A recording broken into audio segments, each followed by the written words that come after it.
Okay, Pete. So, how many free tipsters would you monitor the Smart Betting Club? We monitor a few. There isn't, ultimately with free services, you're a customer in some way. You see on social media, we talked about that earlier, we really don't do much in terms of social media free tipsters. They can create and delete accounts at their own will. They often keep professional records. You often pay for what you get as well. So you're either a customer or you're paying for it. You're paying for a poorer service than you might get if you subscribe to a paid tipster. So yeah, like for example, Hugh Taylor is a very good free tipster, and he's a shrewd judge, and he's made a profit long term, but you can't get his odds, and if you were to get his odds, your account will get marked. So and there's a lot of people following him in. It's available for free. Punters and bookmakers know exactly what he's bet upon. But Hugh Taylor obviously is employed by At the Races, so they want the traffic that comes to their website. Maybe they're going to sign up to bookmaker links. Maybe they're going to click to join At the Races. They're going to watch their At the Races feed or whatever, and then watch their advert. So there's a reason why they're doing that. Sporting Life or another, they've got some really good free tipsters. Who own Sporting Life? Well, they're owned by a big bookmaking company, so they want you to go and join their bookmaking firms. Although they have free tipsters that do particularly well, I think they know that they can either sift through the customers that come, which absolutely they do, and weed out the profitable. And they also know that most people won't stick to a strategy. They'll follow a free tipster because he's hit a big winner, and then stop following him, and then maybe follow him again when he hits a winner in the future, and give him a few weeks. So I think they know a lot of the time what their customers, their behaviour, and it fits in with them. But a lot of other free tipsters, like social media and all these kind of places, sometimes they're linked in with bookmaker affiliation, which is often loss-based revenue. So why are they sending you off to, whichever firm it might be? Say you get a free tip, go click this bookmaker link and go and place that bet there. Why are they making a profit on your losses if they're meant to be particularly good? I mean, I have no relationship with bookmakers. Well, I'm here at Star Sports, but I don't have an agreement or affiliation with any bookmaker because, well, my members make money and they want punters to lose money. So the two worlds, they shouldn't really overlap like that. Anyway, I like what Ben said. I saw he said something recently. He just wants, why does he do these interviews? He just wants maybe punters will watch it, enjoy it, log on, open an account and lose a few bets. And fair enough, he's being transparent. But you find bookmakers putting out tips or linked to betting websites and putting out profitable tips. But the world's blur, but there is, you're either a winner or a loser, and bookmakers are making a profit or a loss from you. If you're making a profit, they're not particularly interested. People aren't disciplined, that's what it is. Yeah. So looking at your website, appear to be enough. I'm a type 1, I haven't subscribed, so I don't know what joys there are behind the scenes, but there appear to be enough potential tipsters there to make your head spin. Yeah. Is it literally as simple as picking your top of the chart to sort the wheat from the chaff? Yeah, in many ways. And again, it goes down to the individual's profile and circumstances, their time available, their bookmaker accounts available, if they're just exchanges only, how much money they've got available, like the type of sports and their risks approach, whether they want to low risk, high risk, those kind of things. So from that, you can really filter down into those services that actually will suit you the most. So yeah, it can look like there's a lot of choice, but really when you start to break it down into those different things, you can easily put together a short list of those services that actually will suit you, and then go from there. I say to people, everyone, all the biggest pro punters started with their very first bet. Everyone starts somewhere, and sometimes I get emails and say, I've got 10,000, I've never done this before, I've got £10,000, I'm going to buy X, Y, Z, I'm going to chuck in 5 grand into this and this much money is that. Hey, just start small. Do 1 or 2 at small stakes, see if they suit you, and if this kind of world fits into what you would expect to get out of it, whether it suits, you can place the bets so you can handle the ups and downs that you're going to suffer, and then just gradually grow and build it. Don't just rush in and try and make significant profits and become a pro punter. Like, just gradually do it, and then as you do it and you gradually build and build confidence and expertise and understanding, you will be able to get there. So yeah, my theory is to make your mistakes at small stakes, so rather than rush in. So.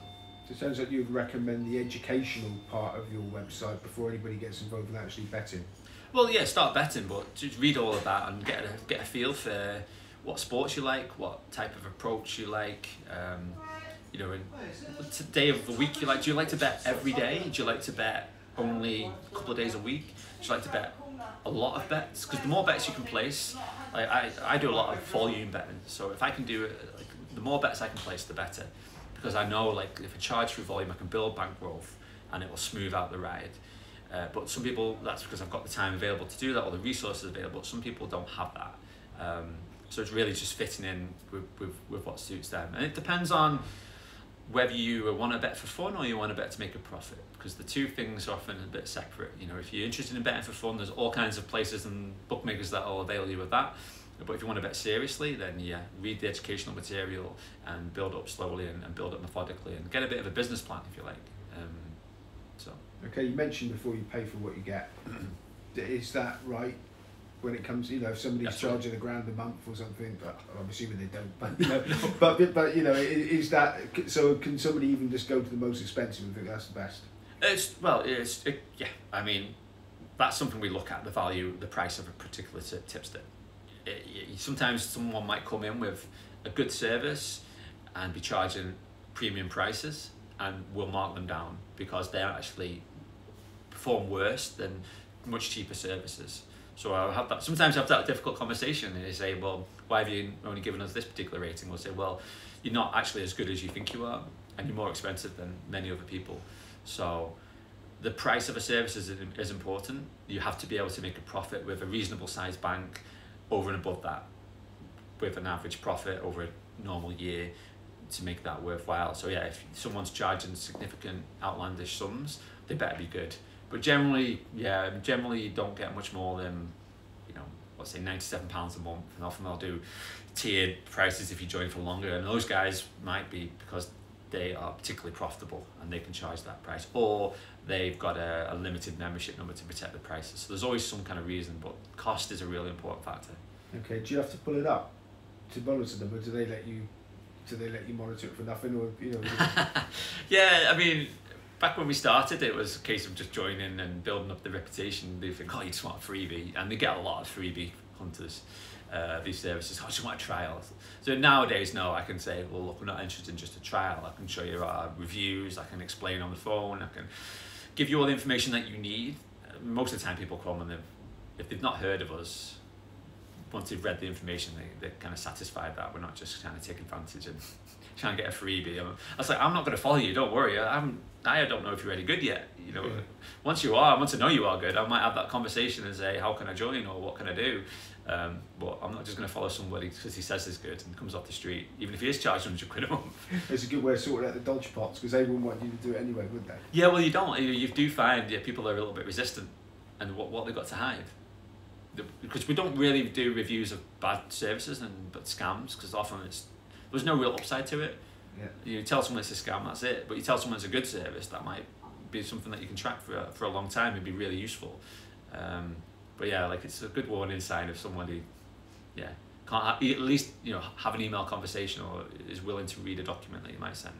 Okay, now this is the final question, but it's the money shot, this one. Okay, here we go. So, I mean, from what you've seen over the years, is it possible, or would it be possible to become a professional gambler, which everybody wants to be, betting purely on the information you can buy from the best tipsters, highlighted by your Smart Betting Club? Yeah, the answer is yes. I know of people who do that. Like, I wouldn't do it myself because we talked about it's too volatile. But yeah, absolutely it is. I know of people who've left jobs, done quite well with their betting and given up whatever job they were doing. I'm speaking to a few people about that recently. And there is, it's a very niche audience, but there is, a growing number of, there's a number of people that actually do quite well and make a profit. We are just a drop in the ocean of the amount of people that bet. So not really, impacting the profit levels of some of these big bookmakers.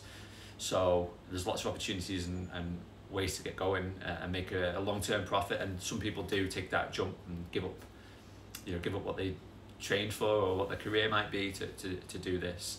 I always advocate people to have a side income of some kind. I think that's really valuable. You'll see a lot of professional punters do have a side income. Maybe they become a bookmaker, you know, of a few recently, or maybe they consult, or maybe they do something completely different. They open a coffee shop, or whatever it might be. It's always good to have that taxable income. The taxman likes to see it. You know, when you start to, I don't know, apply for mortgages, when you start to have loans, and if dealing with bank accounts, if you've got general regular income coming in, it's always good to have as a punter, versus just having the irregular sums of money coming in from your betting. So that's for people when they get further ahead, but if someone's watching and interested, then you can get started, take a long-term approach to it, and you know, if you do it right and do it professionally and follow the right advice, it can actually, some people have been able to become a professional or to just bet for a living.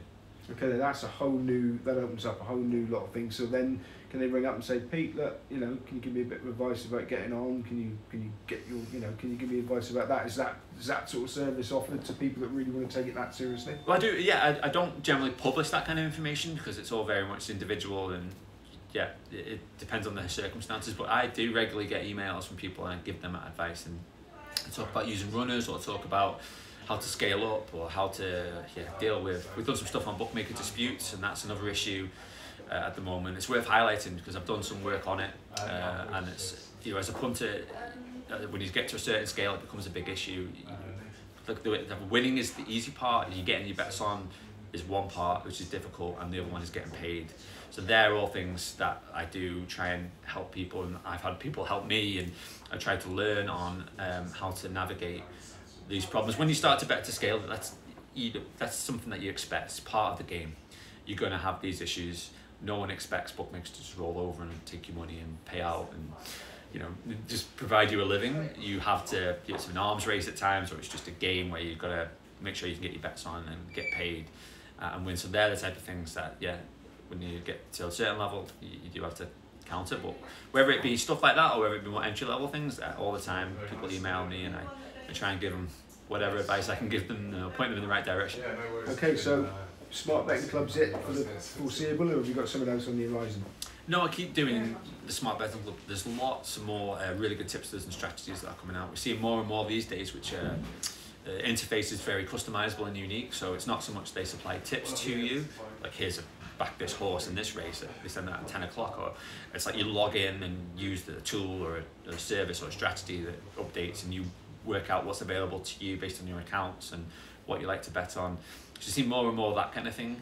So that's really good because you were asked earlier, but everyone's trying to get on the same horse at the same time. It creates that particular issue. But if everyone's able to find different value in different markets through advanced tools and techniques, then that's a way around that, and you can customize it to say you only got 4 bookmaker accounts. You can use those versus having to try and find a price with a bookmaker you don't have available to you because a tipster's put it forward. So there's a lot of services like that at the moment. So I think my focus really is trying to get as much quality content in terms of these tipsters and services and strategies that I know exist, and to put them to people and showcase them.